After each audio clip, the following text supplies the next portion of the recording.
On December 16, 1944, deep inside the snow-packed forests of the Ardennes, the stillness of dawn ruptured under the shock of German artillery fire.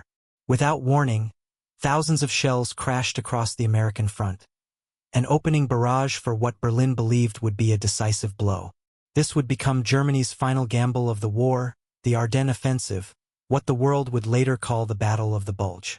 For the Allies, scattered, freezing, and unprepared for an armored thrust of this scale, the first hours were defined by confusion and disbelief. No one yet knew how far the German attack would reach, or how it would be stopped. But behind the lines, in ammunition depots across Belgium and northern France, a quiet transformation had already begun, one rooted not in strategy or battlefield maneuver, but in British wartime science.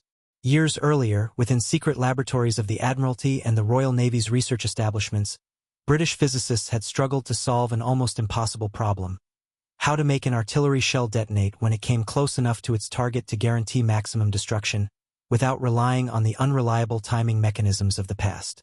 Their experiments, interrupted by Luftwaffe raids and accelerated by desperation, laid the scientific foundations of what would become the Proximity or VT fuse.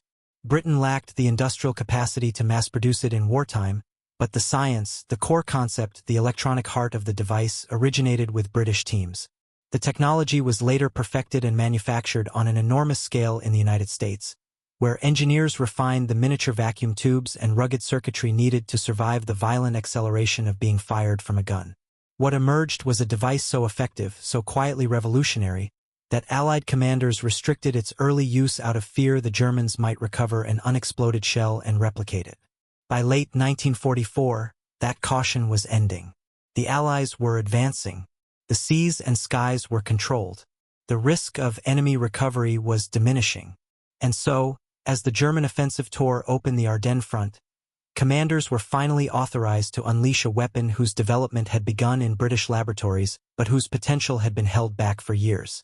As the shock of the first German assault spread through Allied lines, artillery officers reached for a new kind of ammunition, one that would change the course of the battle. The Allied troops defending the frozen ridges of the Ardennes understood artillery intimately.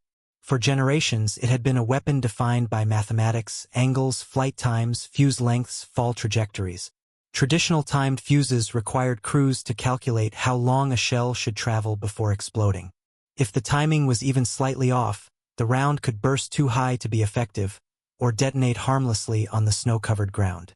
In dense forests like the Ardennes, shells frequently lodged in tree trunks or buried themselves before exploding, smothering their own effect.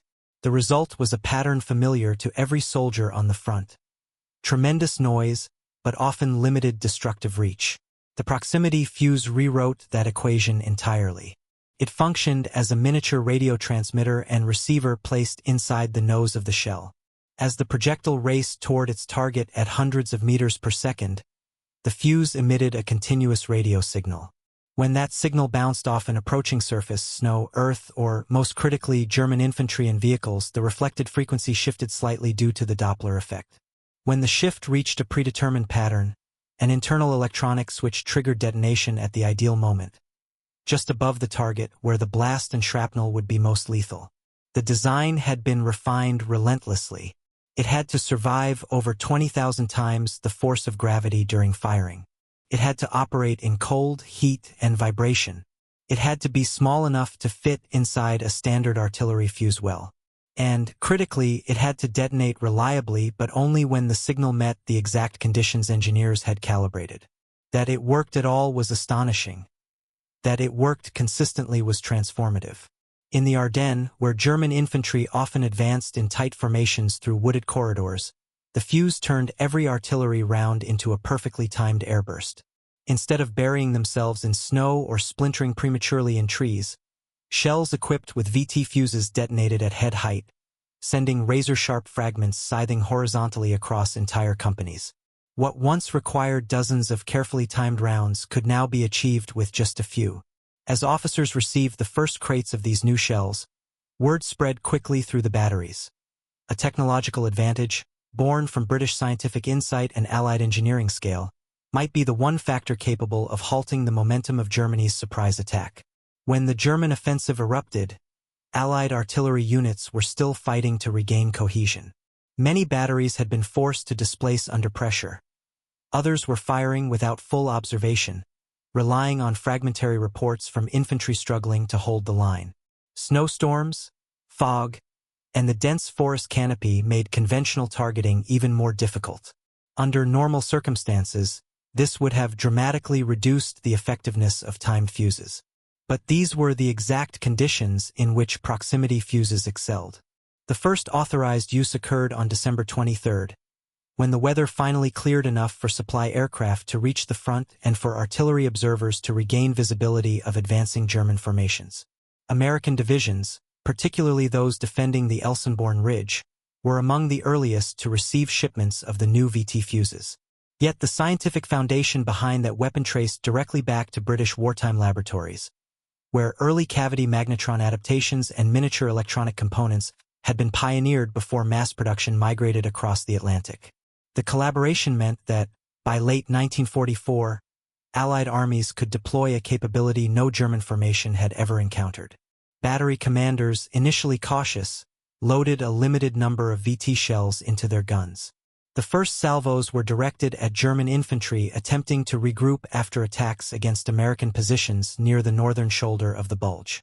Observers watched as shells detonated above the treetops and roadways, bright spheres of flame suspended in the air rather than dull thumps lost in the snow. The effect was immediate and brutal. German soldiers attempting to advance or concentrate for renewed assaults found themselves exposed to perfectly timed airbursts that shredded formations before they could close in on Allied positions. Reports from the front described the psychological effect as much as the physical one. German troops had trained to anticipate ground bursts and timed explosions, but they had no answer for artillery that seemed to sense their presence. Commanders noted that enemy attacks slowed, hesitated, or broke up entirely once proximity-fused fire began. What had been a fluid, fast-moving offensive started to lose its cohesion in sectors where these shells were used. Elsenborn Ridge, in particular, became a demonstration of the technology's impact. With the terrain funneling German units into predictable avenues of approach, proximity fuses multiplied the killing power of every battery defending the ridge.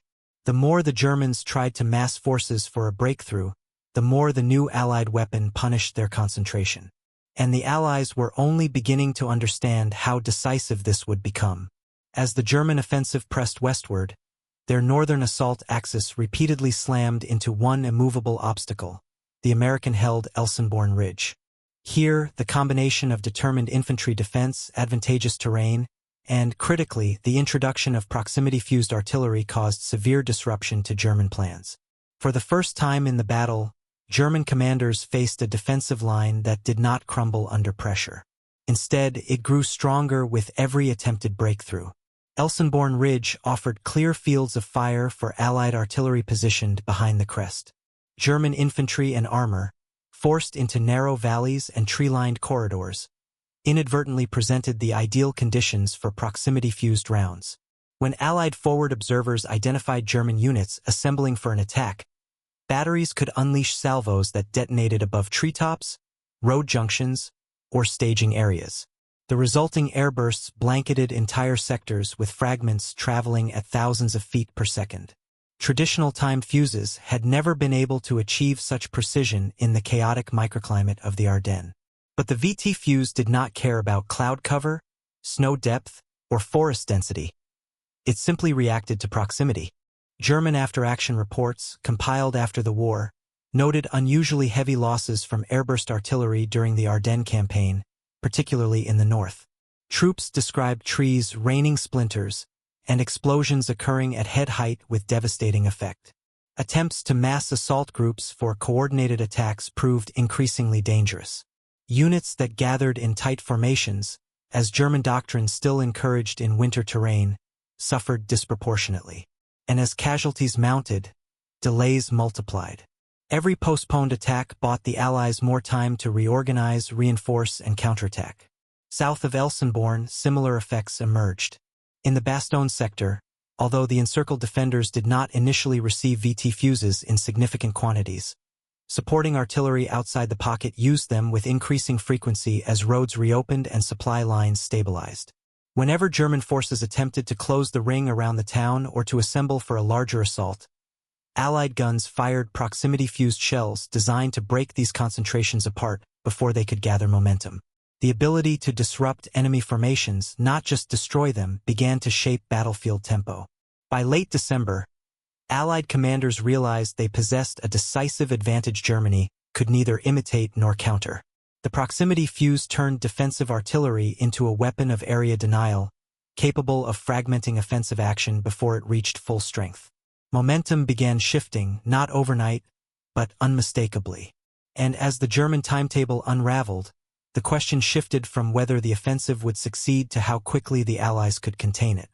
As German momentum slowed, a second and less visible transformation was taking place across the front. The cumulative psychological effect of proximity-fused artillery.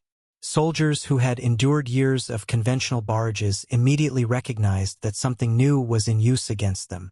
Airbursts that arrived with uncanny precision, detonating above marching columns, supply convoys, and assembly points, created the impression that the Allies could see everything. In reality, most batteries were firing from rough map coordinates or based on fragmentary observation.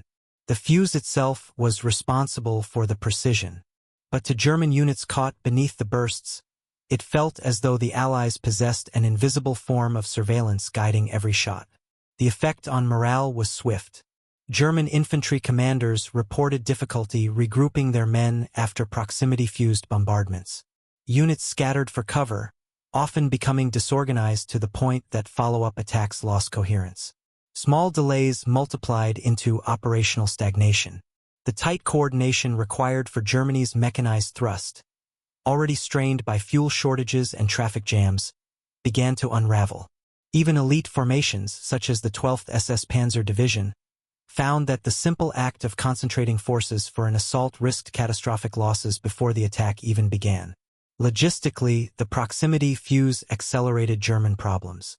Artillery is not only a weapon of destruction, it is a weapon of disruption.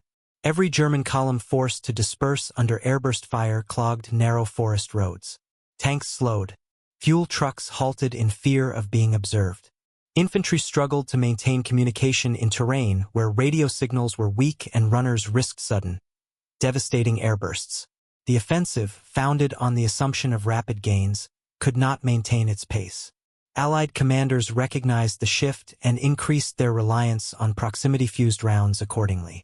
By the final week of December, many batteries had adopted a mixed load of timed, impact, and proximity fuses, with VT shells reserved for moments when German concentrations were likely. Every instance reinforced to the attacker that nowhere was safe. Even cover that traditionally shielded troops, depressions in the ground, vehicle hulls, or tree trunks, offered little protection against an airburst distributing fragments horizontally at lethal velocities. This gradual erosion of German confidence proved as important as any physical loss.